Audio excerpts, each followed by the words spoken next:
Valley police officers are on high alert. They hit the streets today with a fresh reminder of the dangers lurking while on duty. Channel 5's Daisy Martinez spoke with the Valley Police Chief today. She's live in our Cameron County newsroom. San Benito Police Chief Michael Galvan tells us the men and women who sign up to do this type of job know the risks. He says this is different. He says the simple act of putting on the uniform is making them a target.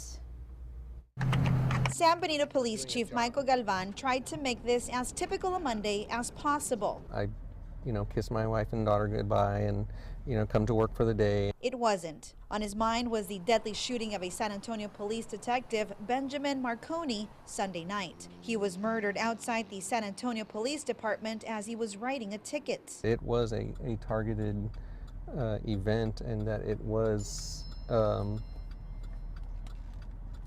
the target was mainly that he was in uniform. It's an event that the chief couldn't ignore at today's morning meeting with his officers. He delivered the best speech he could to settle their fears. He understood that when we signed up for this job that these things are happening, they can happen, but we still need to go out there and do our job and again enforce that we need to keep an eye on one another. 101 headquarters. San Benito police officers already back each other up on certain calls, like domestic violence calls where tensions run high. Now Chief Galvan wants dispatchers to do more than dispatch officers. We want to make sure that they're being checked up and followed up, when they're out on traffic or any location.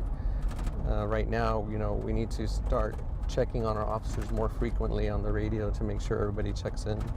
Galvan says the recent wave of violence against police officers across the nation is, quote, disturbing and are unlikely to ever completely stop. You have family and you always ask yourself, is something going to happen today? Sometimes you get those gut feelings, you never know. Every officer experiences this at one time or another. He admits there are bad cops, but he's asking people to keep in mind that at the end of the day, the majority of these first-line responders, we're all in this together just to make and keep everybody safe. Keep everybody safe and try to live happy lives. Are just regular folks like everyone else. Galvan also tells us that today also many people took to their Facebook page to express their gratitude for the work these officers do in the community. Chief Galvan was on patrol today. He finished his 8-hour shift without any major incident. Live from the Cameron County Newsroom, Daisy Martinez, Channel 5 News at 6.